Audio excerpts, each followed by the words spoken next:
Esta va a ser útil para la evaluación de lesiones acompañantes, como sería una estenosis aórtica o una insuficiencia aórtica.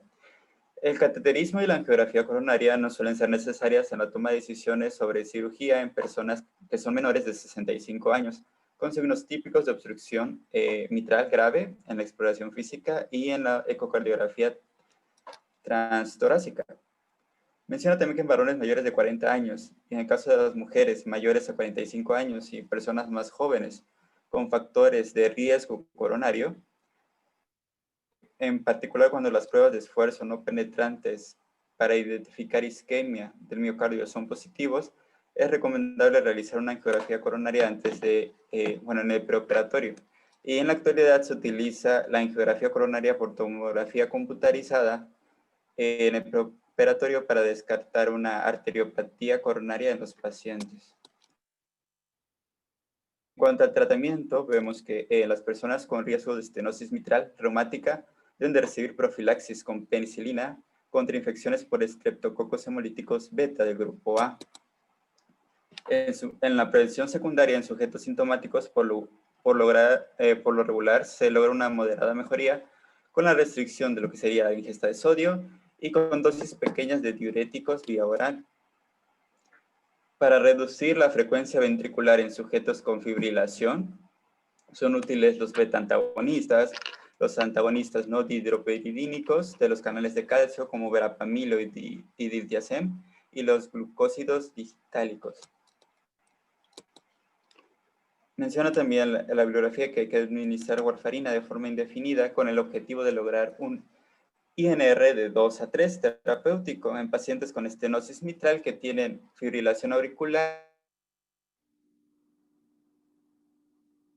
tromboembolíticos para reducir el riesgo de un nuevo incidente.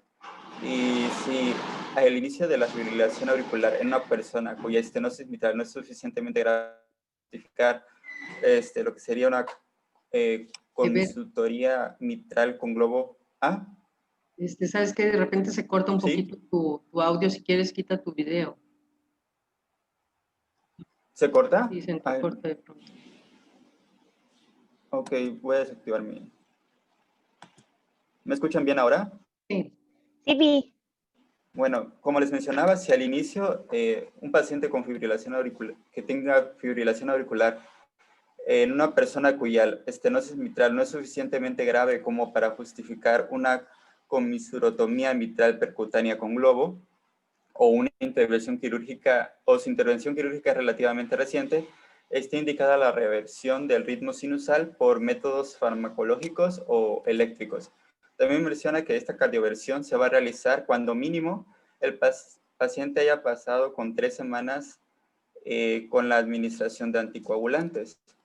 Y está indicada la valvulotomía mitral en pacientes sintomáticos, clase funcional 2-4 de la New York Heart Association, con estenosis grave y aislada, cuyo orificio del área de la válvula es menor a 1 centímetro entre metros cuadrados de superficie corporal o menor a 1.5 centímetros cuadrados en adultos de tamaño normal.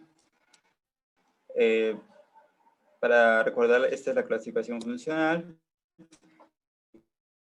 Y por último, menciona, de acuerdo a la estenosis, de acuerdo al área, lo que lo podemos clasificar en muy grave, grave o progresiva, y de ahí hasta lo que sería al final los tratamientos, ya sea vigilancia periódica, o la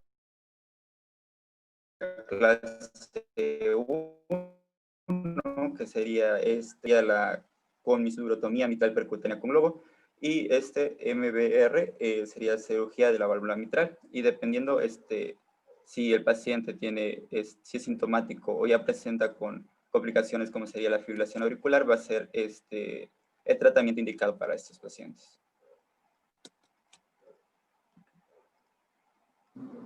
Bueno, siguiendo con lo de la valvulotomía mitral, se hace una ecocardiografía transtorácica para el procedimiento percutáneo que nos mencionó Ever, lo de la valvuloplastia mitral con globos.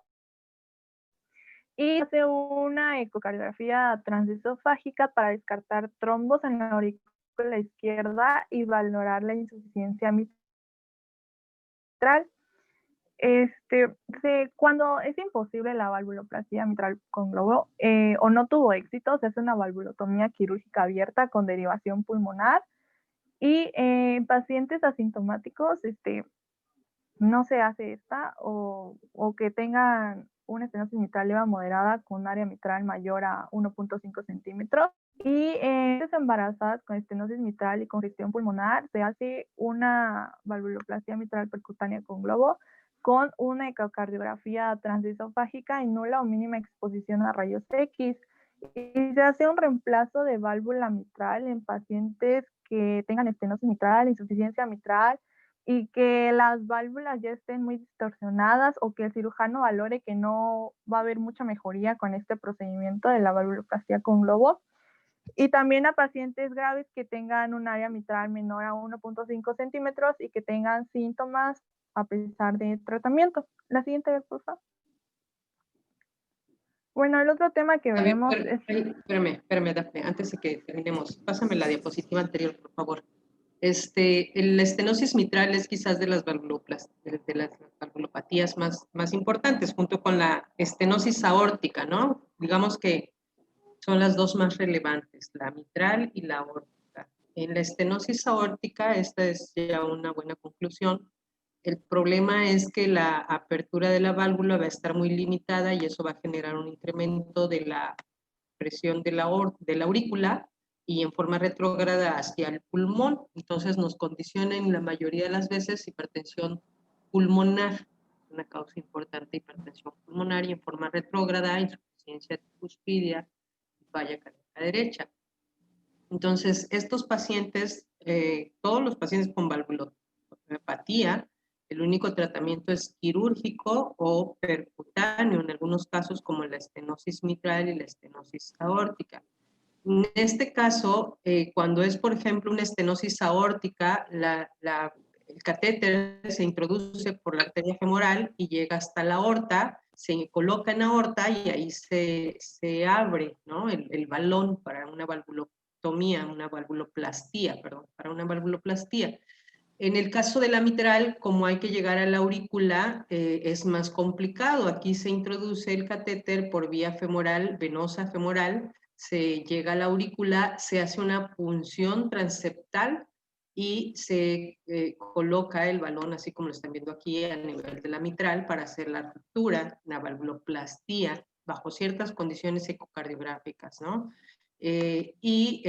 Así se logra romper un poco las valvas y generar una apertura. Esto es importante en los pacientes que son jóvenes. Acuérdense que anteriormente la causa principal era la fiebre reumática. Entonces, muchos pacientes que tenían estenosis mitral por fiebre reumática a los 40 años, pues como para operarlos y ponerles una prótesis era una condición muy temprana. Las prótesis mecánicas tardan alrededor de 10 o 15 años actualmente.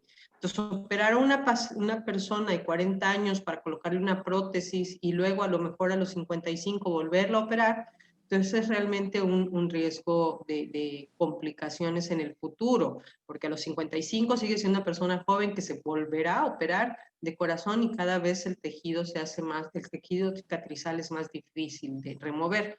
Entonces, esta era una opción, esta ha sido una opción previa a la cirugía, ¿no? Pacientes que tenían alguna condición y que se podían favorecer de la valvuloplastía mitral con balón, pues se realizaba. Aunque sabemos que la válvula pues se sigue engrosando y sigue haciéndose estrecha conforme pasa el tiempo, de modo que algunos pacientes que tuvieron una valvuloplastía con balón, al final de cuentas terminan en una cirugía, pero podemos diferir unos 10 años el tiempo de cirugía, ¿sí? Y en otras condiciones existía lo que es la valvulotomía, donde realmente era una cirugía abierta, como lo comentaron, abrían y rompían con cortes de bisturí la válvula sin poner una prótesis, ¿no? Esas eran las dos posibilidades que teníamos o que tenemos de tratamiento antes de colocar una prótesis valvular mecánica. Ahora, una prótesis mecánica tampoco es algo que es de por vida, también tiene una vida media, como se los acabo de comentar, 10, máximo 15 años. Actualmente, porque tenemos prótesis de hace 20 años que siguen funcionando, pero las válvulas actuales, pues ya el promedio son 15 años. Después de ese tiempo, esas válvulas se ensarran, disfuncionan, fallan y se pueden trombosar, principalmente se pueden trombosar. Las prótesis mecánicas que un paciente pueda tener requieren de una anticoagulación, como lo comentó Ever, inhibidores de la vitamina K. Acuérdense que este es el grupo en especial que requiere inhibidores de vitamina K, como es warfarina o acenocumarina, con un INR óptimo para prótesis entre 2.5 y 3.5 para pacientes con prótesis. Para pacientes con simple estenosis mitral que están en fibrilación auricular, pues el índice es de 2 a 2, de 2 a 3. Y acuérdense que estenosis mitral es también la única valvulopatía que amerita manejo con inhibidores de vitamina K. Todas las demás valvulopatías, perdón, que puedan cursar con FA pueden anticoagularse con los nuevos anticoagulantes, pero estenosis mitral y prótesis en especial requieren de un anticoagulante inhibidor de vitamina K. ¿Sí? Y en estos pacientes con inhibidores de vitamina K tenemos que monitorizar el INR. El INR óptimo es entre 2.5 y 3.5 con prótesis mecánicas. Existen también las prótesis biológicas, que esas no requieren de un anticoagulante, habitualmente se colocan en aorta, pero vaya, eso es otra condición. Pero las prótesis mecánicas, metálicas, pues, esas sí requieren un anticoagulante oral. ¿Sí? Tenga o no tenga FA el paciente, se tiene que anticoagular. Y en la estenosis mitral, pues la mayoría de las veces viene acompañado de fibrilación auricular. ¿Sale? Bueno, ahora sí, puedes continuar, Dafne. Gracias. La siguiente, por favor.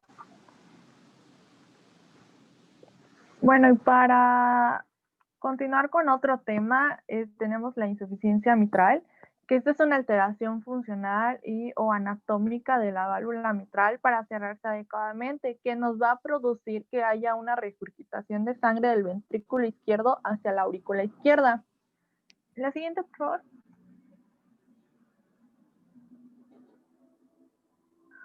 En las causas, pues tenemos agudas y crónicas, en donde las agudas tenemos a la endocarditis infecciosa, la rotura del músculo papilar después de un infarto al miocardio, rotura de cuerdas o flacidez de las valvas y traumatismos no penetrantes. Y en las crónicas tenemos primarias y secundarias, en donde las primarias es más por afectación de la valva o de los músculos o las cuerdas tendinosas. En estas va a haber el problema. Y en las secundarias es más funcional, en donde el afectado es como el miocardio así, y va a causar que no haya una función adecuada de las cuerdas tendinosas y de la válvula. En las primarias están las mixomatosas, la fiebre reumática, que esta causa rigidez de la válvula mitral, y fusión, acortamiento y contracción de las cuerdas tendinosas. También la endocarditis infecciosa, patologías congénitas y la radiación, que causa calcificación de las valvas y afecta al anillo y a las cuerdas tendinosas. Y en las secundarias tenemos a la miocardiopatía isquémica dilatada, la miocardiopatía obstructiva hipertrófica, la fibrilación auricular, y también tenemos a la calcificación del anillo mitral, pero esta mencionaba la bibliografía que era más en pacientes mujeres de mayor de 65 años que tuvieran diabetes, hipertensión. La siguiente, por favor.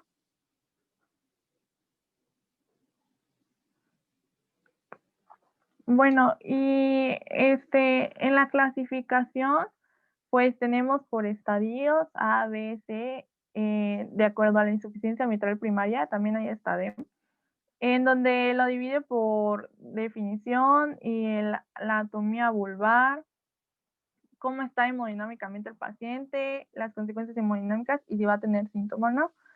En el estadio A, pues va a estar, los jets son, bueno, vamos a ver que en la ecocardiografía, que es un examen que nos va a ayudar bastante, como les mencionaba, había regurgitación de sangre del ventrículo izquierdo a la aurícula izquierda.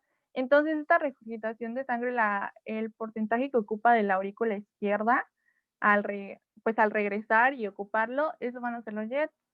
Y en el estadio A no hay o es pequeño, menor al 20%, no hay consecuencias hemodinámicas y no hay síntomas. Y la vena contracta es de menor a 0.3 centímetros. En el estadio B, el jet central es de 20 a 40%. Hay un jet sistólico excéntrico tardío, la vena contracta es menor a 0.7 centímetros, el volumen de regurgitación es de menor a 60 milímetros, las consecuencias hemodinámicas, pues no hay aumento en el ventrículo izquierdo y hay leve de la aurícula izquierda.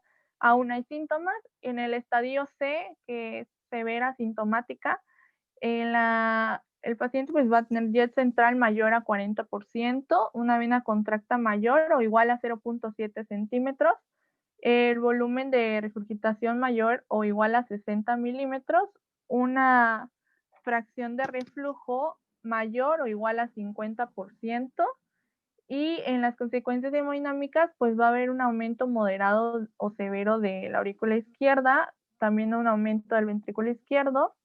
La FEI va a estar mayor a 60% en el estadio C1 y habrá una dimensión telesistólica del ventrículo izquierdo, que es LVESD, menor a 40 milímetros, y aún no habrá síntomas, por eso se llama asintomática. La siguiente vez, por fin.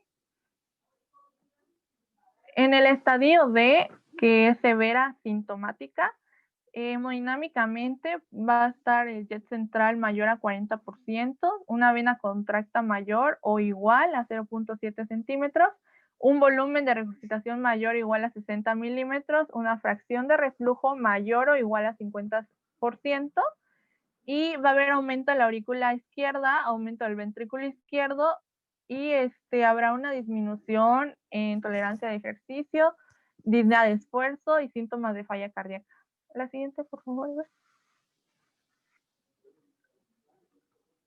En la insuficiencia mitral secundaria en el estadio A, que es en riesgo de insuficiencia mitral, no habrá JET o será pequeño de menor a 20%, habrá una pequeña vena contractada de menor a 0.3 centímetros, habrá leve dilatación del ventrículo izquierdo, habrán síntomas asociados a isquemia coronaria o falla cardíaca. En el estadio B, que es insuficiencia mitral progresiva, habrá un orificio de reflujo menor a 0.40 centímetros cuadrados, un volumen de regurgitación menor a 60 milímetros, una fracción de regurgitación menor a 50% y habrán síntomas asociados a isquemia coronaria o falla cardíaca. En el estadio C, que es asintomático severo, habrá un orificio de reflujo efectivo mayor a 0.40 centímetros cuadrados, volumen de regurgitación mayor o igual a 60 milímetros y una fracción de regurgitación mayor o igual a 50%. Aquí ya habrán síntomas igual asociados a isquemia coronaria o falla cardíaca. Y en el estadio D, en último de la insuficiencia mitral secundaria, será sintomático severo, en donde el orificio de reflujo efectivo es mayor a 0.40 centímetros cuadrados, volumen de regurgitación mayor o igual a 60 milímetros, una fracción de regurgitación igual o mayor a 50%, e igual habrán síntomas de falla cardíaca persistente a pesar de un manejo adecuado de revascularización.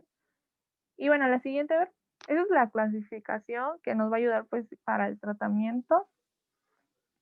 Y en la fisiopatología, pues habrá como mencioné, una regurgitación de sangre a la aurícula izquierda, que esta nos va a traer dos consecuencias: que aumente la presión en la aurícula izquierda y la dilate y que haya una sobrecarga de volumen en el ventrículo izquierdo. Bueno, cuando es en agudo y todavía no hay una dilatación de la aurícula izquierda, pero si hay aumento en la presión, esto nos puede ocasionar congestión pulmonar. Cuando es más crónico y ya hay una dilatación de la aurícula izquierda, pues esto nos va a llevar a que igual pues haya más paso de sangre hacia el ventrículo izquierdo y que haya como una tensión posterior del músculo papilar y se abra un poco más la válvula mitral, y esto empeora aún más la insuficiencia mitral. También va a haber una sobrecarga de volumen del ventrículo izquierdo, va a aumentar la precarga, el aumento de contracción del ventrículo izquierdo y un incremento de la fracción de eyección. Pero cuando el ventrículo izquierdo ya no funciona pues a todo lo que están dando y fracasa, la fracción de eyección disminuye, la dilatación del ventrículo izquierdo aumenta y va a empeorar la insuficiencia mitral. Al aumentar la dilatación del ventrículo izquierdo, pues es más capacidad de sangre que llega y que va a regurgitar a la aurícula izquierda, y como va a aumentar la presión, pues va a dilatar más esta y a la vez va a ser más la cantidad de sangre que pasa al ventrículo izquierdo, y así va a ser como un ciclo que va a ir empeorando cada vez la insuficiencia mitral. La siguiente, por favor. Espérame, te voy a pasar un carro.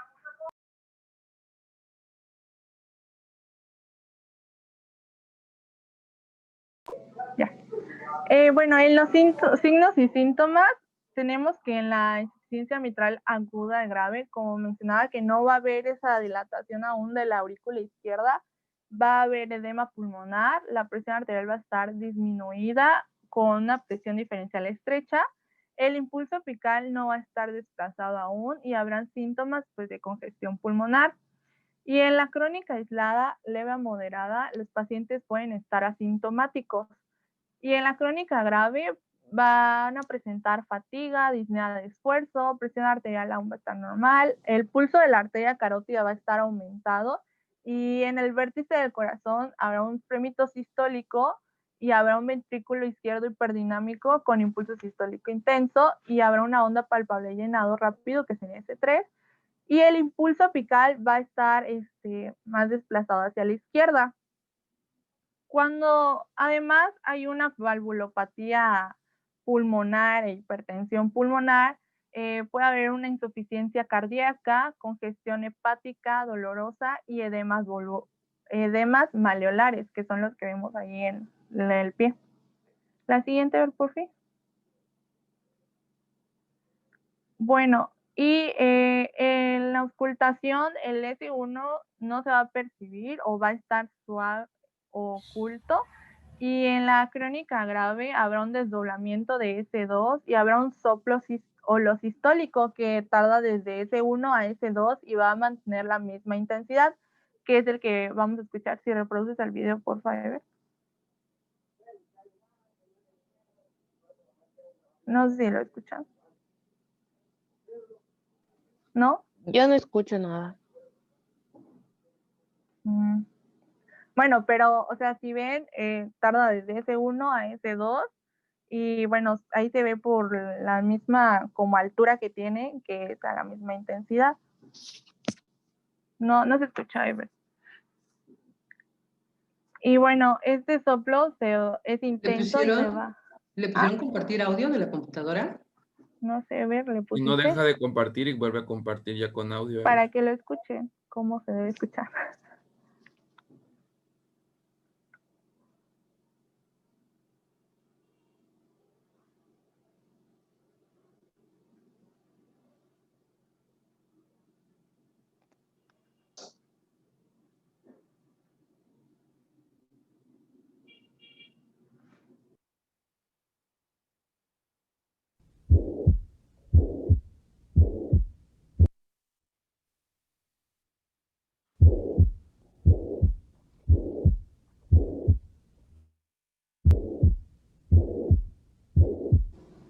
Y bueno, se supone que así debería de escucharse cuando haya una insuficiencia mitral crónica grave.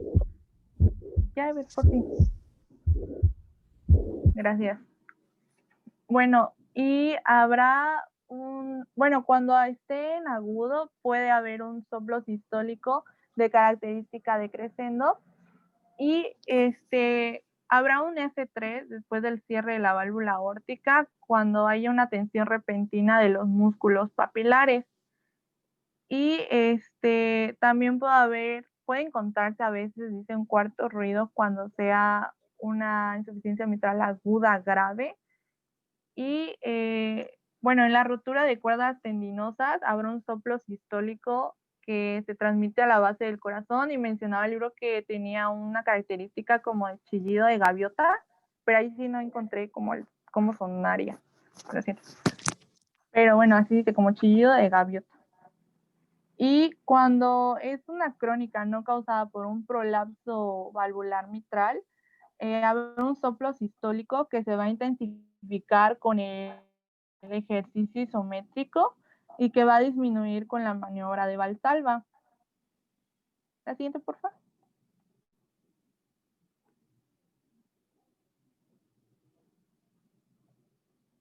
La siguiente, por favor. Y en el diagnóstico, pues tenemos en el electrocardiograma que en sí no hay algo patognomónico que veamos de que esto es insuficiencia mitral, pero sí otras causas. Por ejemplo, si es un infarto al miocardio, se van a ver datos de un infarto. Si cuando ya es más crónica y vemos dilatación, o cuando hay hipertrofia de aurícula izquierda y ventrículo izquierdo, eso es lo que vamos a ver en el electrocardiograma. En la imagen de la izquierda veríamos crecimiento auricular izquierdo, y en la de la derecha datos de crecimiento ventricular izquierdo. La siguiente, por favor. Y en la radiografía de tórax, cuando pues es mencionaba aguda, veremos datos de congestión pulmonar, y también en la crónica, porque pues también va a haber un aumento de presión, ¿no? Que ya hubo. Y también habrá un crecimiento auricular izquierdo y ventricular izquierdo, como vemos en la imagen de la derecha. Se ve la congestión pulmonar y los crecimientos de las cavidades. También mencionaba que cuando había una calcificación anular mitral, también se podría ver en la radiografía, como en la imagen de la izquierda, que hay una parte que se ve más blanca aún, como una C contraria. Y eso veríamos en la radiografía de tórax.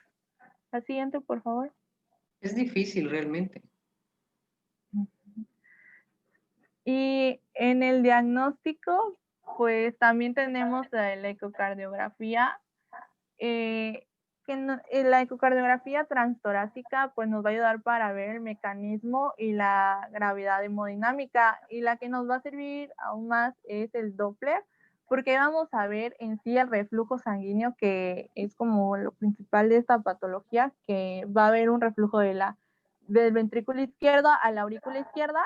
No sé si ven bien el GIF, yo lo veo medio raro, pero... No se ve bien. No, ¿verdad? Pero sí se ven como dos cavidades, ¿no? La de arriba es el ventrículo izquierdo, y se supone que en el piquito hay un transductor, algo así, que se va a checar la sangre el flujo de la sangre, pues, a dónde va. Y la cavidad de abajo es la aurícula izquierda.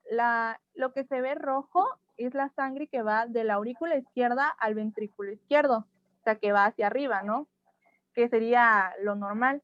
Y lo que se ve azul es la sangre que va del ventrículo izquierdo a la aurícula izquierda, que esto pues ya es anormal, es la sangre que regurgita. Y lo que se ve de colores es como lo turbulento de la sangre, ¿no? Al ir y luego regresar. Entonces, si vemos y prestamos atención, pues vemos que si hay un reflujo de sangre, porque pues se ve azul, del ventrículo izquierdo, la parte de arriba, a la aurícula izquierda, que sería la parte de abajo. Ahí por la cara lateral. En este caso el jet es lateral, ¿sí? Como estás comentando, esto que se acerca, lo azul que se acerca hacia el transductor que está en la punta, es el flujo normal, pero que se ve el mosaico de colores es básicamente todo el jet de la insuficiencia. Y vean ustedes que llega hasta el fondo de la aurícula. Esta es la aurícula, ahí. Bueno, Bueno. Sí. Y aquí es donde mencionaba, como dice la doctora, lo de los jets, de qué porcentaje ocupa de la aurícula izquierda este volumen regurgitado.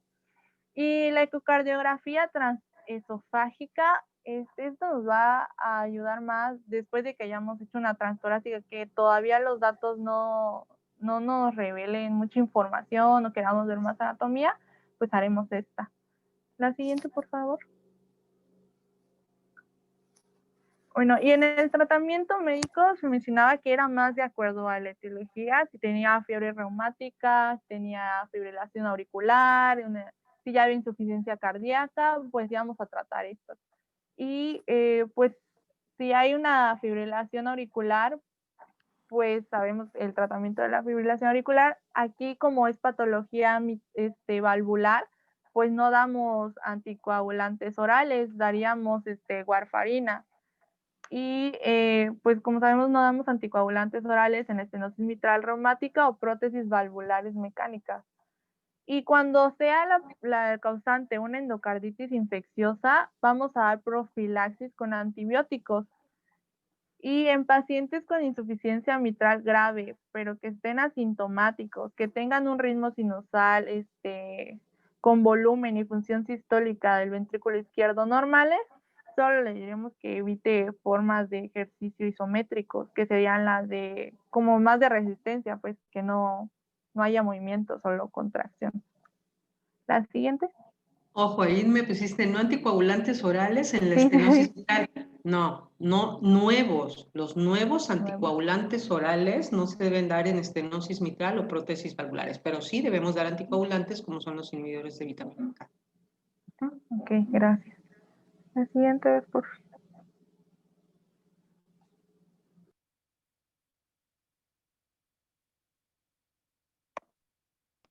Bueno, y continuando con el tratamiento quirúrgico de la insuficiencia mitral crónica grave primaria, en la selección de esto debemos sospechar la naturaleza lentamente progresiva del trastorno y los riesgos tanto inmediatos como a largo plazo que va a propiciar dicha intervención.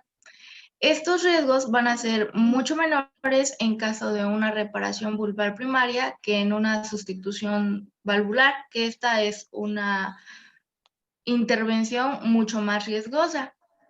La reparación, como les menciono, suele constituir en una reconstrucción de la válvula. Esto puede ser por diversas técnicas de valvuloplastía y la inserción de un anillo de alveoloplastía. Con la reparación, el paciente va a quedar libre de consecuencias adversas a largo plazo que tiene la sustitución valvular. Estas van a incluir complicaciones trombóticas y hemorrágicas en caso de prótesis mecánicas e insuficiencia valvular tardía, que esta va a obligar a repetir la sustitución vulvar en caso de una bioprótesis. Además, al conservar la integridad de los músculos papilares, el aparato subvalvular y las cuerdas tendinosas, la reparación y la valvuloplastía mitral suelen conservar la función del ventrículo izquierdo en un grado mayor que en la técnica de sustitución. Siguiente, por favor. La cirugía está indicada una vez que aparecen los síntomas, en particular si es muy factible una reparación. Pero el tratamiento quirúrgico también se recomienda a pacientes que están asintomáticos, pero que estos tienen una función del ventrículo izquierdo que se caracteriza por tener una fracción de eyección menor a 60% o una disminución telediastólica del ventrículo izquierdo que sea mayor a 40 milímetros. Otras indicaciones que vamos a tomar en cuenta desde fecha temprana de la reparación en pacientes que van a estar asintomáticos deben incluir una fibrilación auricular de inicio reciente, que ésta tenga una duración menor de 3 meses, que haya hipertensión pulmonar, que esta va a ser definida con una presión arterial mayor o igual a 50 milímetros de mercurio en reposo o 60 milímetros de mercurio en ejercicio, y una disminución progresiva de la fracción de eyección del ventrículo izquierdo o un incremento de una disminución telesistólica del ventrículo izquierdo. No, un aumento del diámetro telesistólico. Diámetro telesistólico. O sea, el diámetro al final de la sístole del ventrículo izquierdo se incrementa. Okay. Bueno, en estas recomendaciones de la cirugía se plantean por las consecuencias adversas a largo plazo que estas se espera tener, porque se va a esperar a que disminuya aún más la función del ventrículo izquierdo y ante los resultados extraordinarios que se obtienen en la reparación de la válvula mitral, pero esto debe ser realizado por cirujanos especializados, que tienen que tener el conocimiento específico porque es una técnica muy complicada. Siguiente, por favor.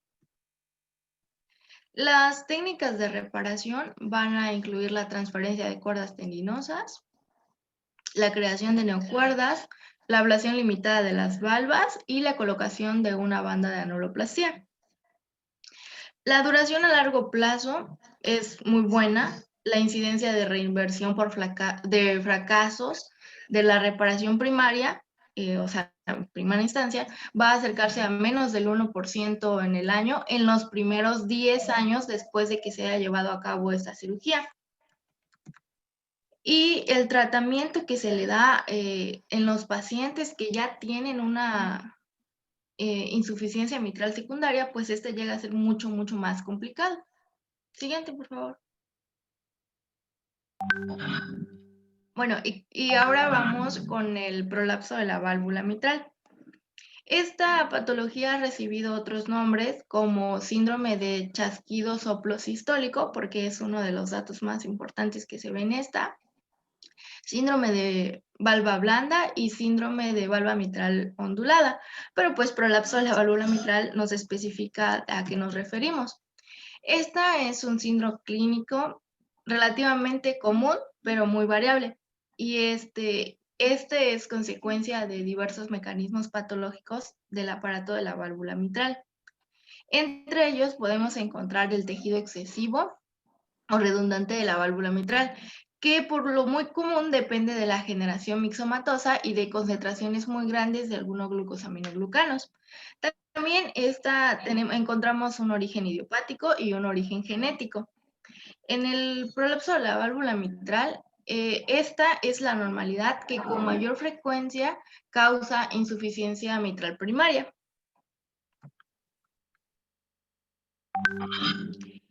En casi todos los pacientes con prolapso de la válvula mitral se va a desconocer la causa del trastorno, como les he mencionado, pero en otros pacientes va a depender de mecanismos genéticos. Esto, pues se ha dicho que el problema es la disminución de la producción del colágeno tipo 3 y por micrografía electrónica se han identificado fragmentos de fibrillas de colágeno.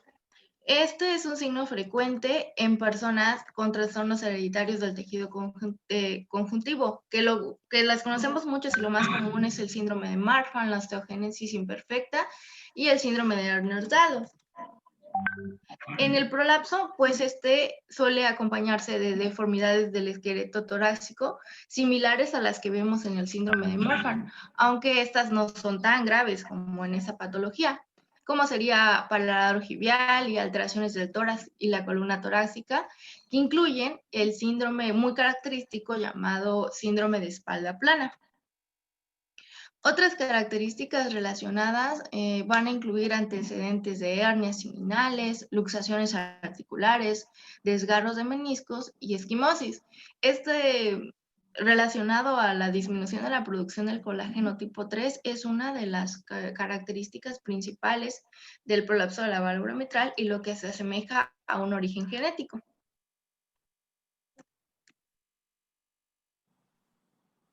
En casi todos los pacientes que tienen un prolapso de la válvula mitral, la degeneración mixomatosa se va a limitar solamente a la válvula mitral, aunque también pueden haber afecciones de las valvas, las otras, que es la tricúspide y la aórtica.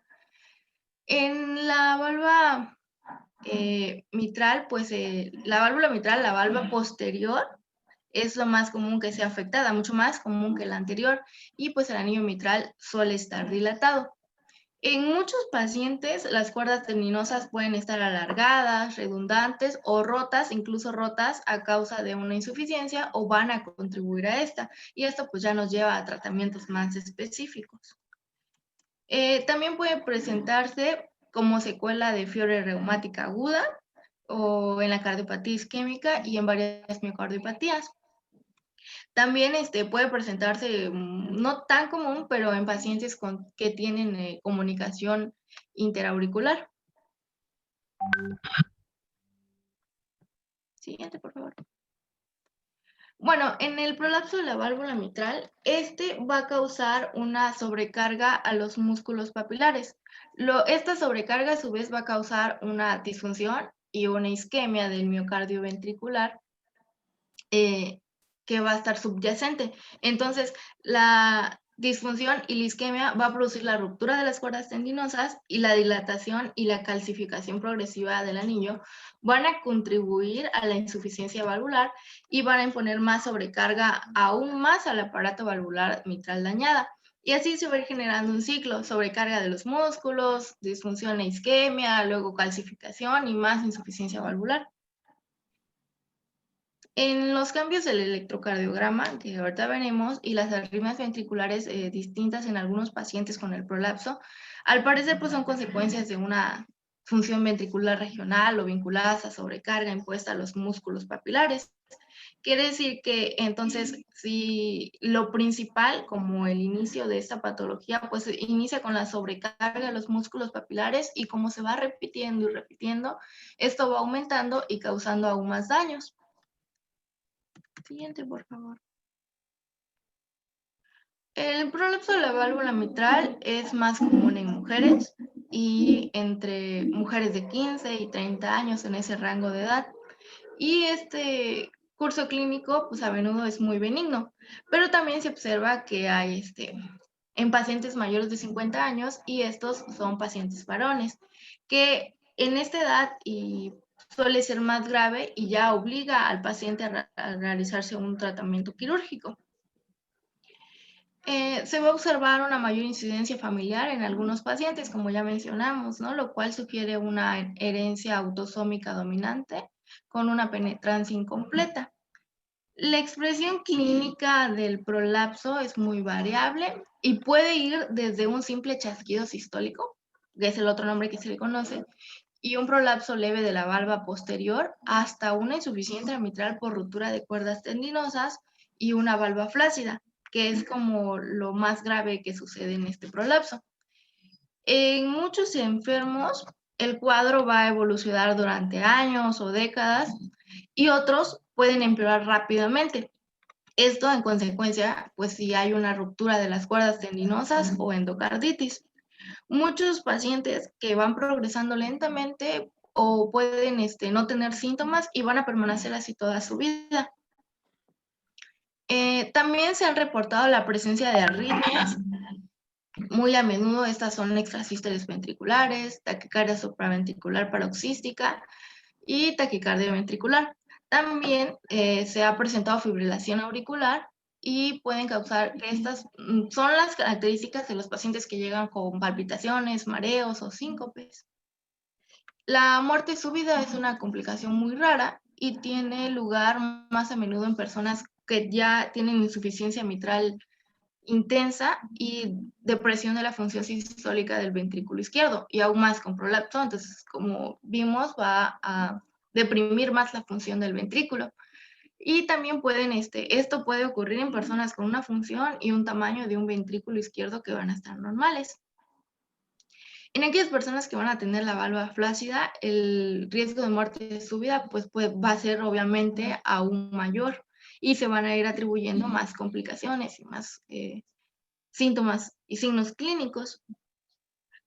Muchas personas pues van a referir dolor torácico muy difícil de valorar. Por lo general van a ser retroesternal, va a ser duradero y no va a depender del ejercicio. Y esto nos puede recordar a una angina de pecho, así que hay que tener en cuenta como diagnóstico diferencial. Se han señalado casos de isquemia cerebral transitoria a consecuencia de émbolos que nacen desde la válvula mitral por la ruptura del endotelio. Las manifestaciones clínicas pues, más comunes y que se han demostrado sean de mayor o menor grado, pues se mencionan aquí en esta tablita. Siguiente, por favor. Bueno, y en la auscultación, el prolapso es un signo frecuente, es el chasquido sistólico medio o tardío, que va a durar 0.14 segundos o más después de ese 1. Mayrani, Un favor, son 8:57. Vamos a dejar esto aquí antes de que avances más. Ah, ok. ¿Quiénes más me faltan? Yo, doctora. ¿Cuántos más? ¿2 personas más? Solo 2 personas más y ya. Mañana Solo 2 terminamos. personas más. Perfecto. Mañana media hora tienen para terminar, ¿sale? Para que yo les dé la parte de endocarditis, me falta esa parte que yo les voy a dar antes de iniciar cardiopatías congénitas. Pero bueno, sí quiero que ya nos apuremos, ¿vale? A más tardar el 27 de noviembre es el último examen para ustedes, ¿vale? Entonces tenemos que terminar esto pronto. Bueno, entonces mañana nos vemos para continuar con esto de auscultación, ¿vale? Sí, doctora. Bueno, Gracias, doctora. gracias, buen día.